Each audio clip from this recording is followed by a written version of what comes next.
اور اس راہ پر چلنے کا ایک مقصد ہے، کیونکہ ہم اندھا دھند چلتے نہیں جا رہے۔ پولس کہتا ہے کہ میں نشان کی طرف دوڑتا ہوا جاتا ہوں، اور میرے سامنے ایک مقصد ہے، ایک ایماندار کی راہ کا نقطۂ آغاز، جسے ہر ایماندار کی راہ کا نقطۂ آغاز سمجھا جاتا ہے، وہ مسیح مصلوب ہے، اور نقطۂ اختتام مسیح کا جلال ہے، اور اس کے پیچھے میرے برتاؤ کا انحصار خدا کے کلام پر اور خدا کے خوف پر ہے، جس کی آنکھیں مجھ پر ہیں۔ لہٰذا ایک شخص کی زندگی میں برتاؤ کا تعین اس برتاؤ کی بنیاد کرتی ہے جس کی جڑیں بائبل کے اندر ہیں، اور وہ خداوند یسوع مسیح سے رفاقت رکھتا ہے۔ اس کا برتاؤ راست بازی ہے جس کی جڑیں خداوند کے علاوہ کہیں اور ہیں، اور اس کا برتاؤ کج روی ہے، بھٹکتے پھرنا، بھٹکتے پھرنا۔ وہ کبھی بالکل، دائیں در اور کبھی حقیقت بائیں اس کا جاتا ہے۔ برتاؤ سانپ کی مانند کج روی کا ہے، بالکل۔ جیسا کہ بائبل کہتی ہے، اے دیکھیں سانپ بھائی، کے میں بچوں۔ یہاں پر یہ کہوں گا کہ کجروی اسے خدا کی نظر سے بچنے میں بہت زیادہ مدد دے گی۔ صحیح۔ ہم ایک چھوٹے سے وقفے کے بعد مہمانوں کے سوالات کے ساتھ حاضر ہوں گے۔ ناظرین، ملتے ہیں ایک چھوٹے سے وقفے کے بعد، ہمارے ساتھ رہیے۔ جب ہم گناہ کو اپنی زندگی کو آلودہ کرنے کی اجازت دیتے ہیں تو بالآخر ہمیں معاملے کی سنجیدگی اور نزاکت کا احساس ہوتا ہے، اور پاکیزگی کا عمل ہمیں کانٹوں بھرا اور مشکل نظر آتا ہے، اور اگر ہم اس سے پیچھا چھڑانا چاہتے ہیں تو سب سے پہلے ہمیں یہ جاننا ہے کہ یہ گناہ ہمیں کس حد تک نقصان پہنچاتا ہے، اور اس سے نسل انسانی کو کس حد تک نقصان اور خسارہ برداشت کرنا پڑا۔ یہ وہ بربادی ہے جس میں ہم پڑ چکے ہیں، اور یہ وہ شرمندگی ہے جو ہمیں لاحق ہے۔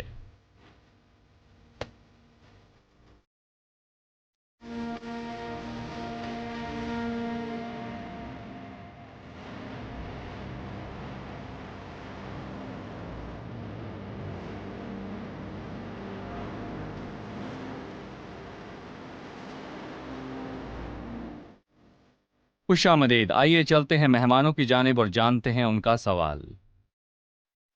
چوتھی آیت میں لکھا ہے، جہاں بیل نہیں وہاں چرنی صاف ہے، لیکن گلہ کی افزائش بیل کے زور سے ہے۔ اس کی وضاحت کریں۔ بھائی امین، ہم اس آیت کی وضاحت چاہتے ہیں۔ یہ آیت بڑی مشکل نظر آتی ہے، لیکن اس کا مطلب بہت شاندار ہے۔ جہاں بیل نہیں وہاں چرنی صاف ہے، لیکن گلہ کی افزائش بیل کے زور سے ہے۔ بیل پاک جانوروں میں سے ایک ہے، اور ایک مفید حیوان اور ایک پاک جانور ہے۔ احبار 11 شریعت کے اعتبار سے بالکل، مگر یقیناً یہ پرانے عہد نامے کی رسمی پاکیزگی ہے۔ جی بالکل، ایسا ہی ہے؟ جی۔ بیل نہ صرف ایک پاک بلکہ ایک مفید جانور بھی ہے۔ کچھ جگہوں پر اس پر سوار بھی ہوا جا سکتا ہے، اور اس کا استعمال ہل چلانے اور گلہ کو چھاننے کے استعمال میں بھی ہوتا ہے، لیکن اس جانور کو بڑی صفائی ستھرائی کی ضرورت ہوتی ہے، کیونکہ اس کا فضلہ باکثرت ہوتا ہے۔ سو جو کوئی بیل پالتا ہے اسے اپنے گودام کو روزانہ صاف کرنا پڑتا ہے۔ کچھ لوگ اس کی صاف صفائی سے اکتا بھی جاتے ہیں، سو اس بیل کو وہ بیچ دیتے ہیں یا ذبح کر دیتے ہیں، جو کہ اچھی بات نہیں ہے۔ بائبل کہتی ہے، جہاں بیل نہیں وہاں چرنی صاف نہیں۔ صاف سے مراد ہے خالی۔ جی، اس لیے صاف ہے کیونکہ بیلوں سے خالی ہے، سو اس کی صفائی کو فکر نہیں ہے، لیکن گلہ کی افزائش بیل کے زور سے ہے۔ یہ اس کے برعکس ہے، جب گلہ کثرت سے ہوتا ہے تو بیل کھاتا ہے اور صحت مند ہو جاتا ہے۔ اس کا روحانی اطلاق یوں ہے کہ بیل پرانے عہد نامہ کے مطابق ایک پاک جانور ہے، سو یہ ایماندار کو ظاہر کر رہا ہے جو کہ مسیح کے خون سے پاک کیا گیا ہے۔ کچھ کلیسیاؤں میں جب وہ دیکھتے ہیں کہ ایماندار مصیبت کی جڑ ہیں یا محض غلطیاں کرتے ہیں تو وہ کیا کرتے ہیں، آپ دیکھ سکتے ہیں کہ وہ ان سے کیسا پیش آتے ان سے ہیں، جان چھڑاتے ہیں تاکہ جگہ صاف ہو سکے، تاکہ جگہ صاف ہو۔ اور وہ ان کی مصیبت کی جڑ نہ رہے، اور یہ نتیجہ ہوتا ہے کہ عبادتیں خالی ہو جاتی ہیں۔ ہمیں برداشت ہونا لازمی ہے تاکہ ہم ایک دوسرے کی ناکامیوں کو دور کر سکیں۔ اگر کوئی آدمی کسی قصور میں پکڑا بھی جائے تو ہم روحانی ہوں جو اسے حلیم مجازی سے بحال کریں اور اپنا بھی خیال رکھیں، کہیں تو بھی آزمائش میں نہ آ پڑے۔ اپنے غلہ کی افزائش بیل کے زور سے ہے، جس قدر ہم خدا کے کلام سے بھرے ہوں گے۔ جی ٹھیک ہے، یقیناً غلہ چھپانے سے حاصل ہوتا ہے، وہی چھانتا ہے اور غلہ حاصل ہوتا ہے۔ گویا کہنا چاہتا ہے کہ ہم قربانی کے وسیلے اچھی چیزوں کو پاتے ہیں۔ جی مسیح کی قربانی غلہ اور ہماری زندگی کی آسودگی کا منبع ہے۔ صحیح، اگر قربانی نہ ہوتی تو کوئی غلہ نہ ہوتا، بالکل۔ لیکن مسیح کا ہماری زندگیوں میں بطور عظیم قربانی کے ہونا ہماری زندگیوں میں غلہ کے ہونے کا سبب ہے۔ ہم، بھائی معین، 9ویں آیت سے 12ویں آیت میں کچھ اصول ہیں جن پر بات کرنے کی ضرورت ہے، ہمیں ان کے متعلق کچھ بتائیے۔ آیت 9 میں لکھا ہے، احمق گناہ کر کے ہنستے ہیں۔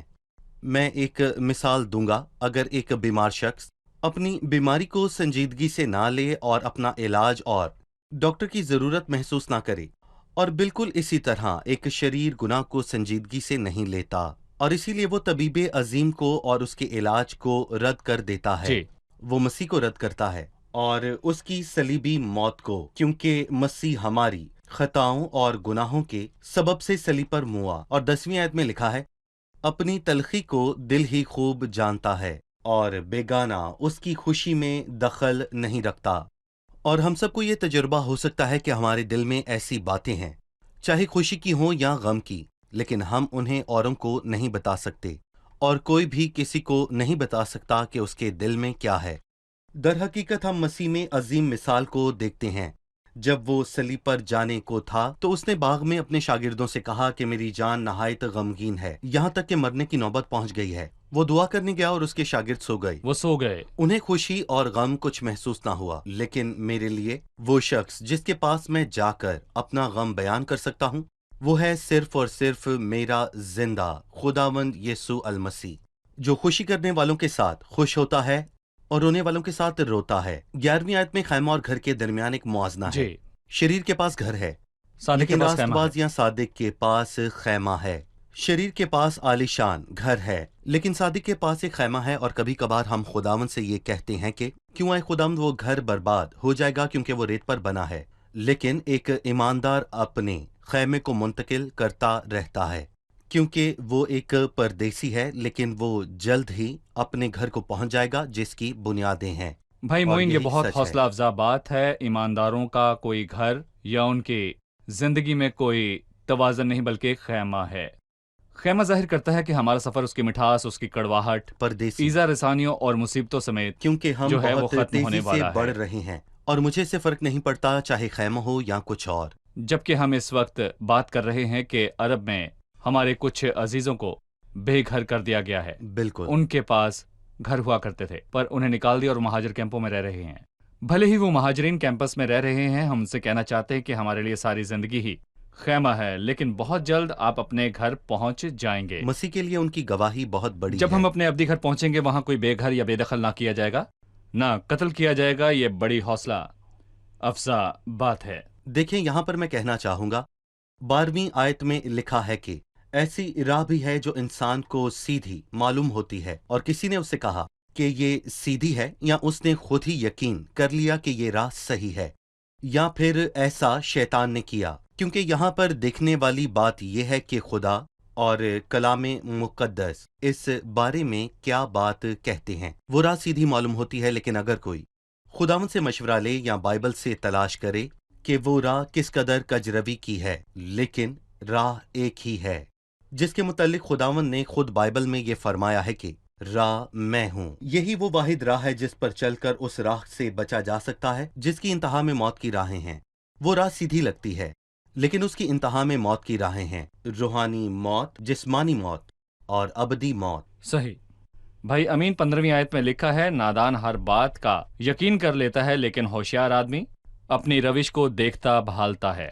وہ سادہ دل اور ہوشیار کے متعلق بات کر رہا ہے، اور وہ کہتا ہے کہ سادہ دل ہر بات کا یقین کرتا ہے، جبکہ ہوشیار اس کے برعکس ہے۔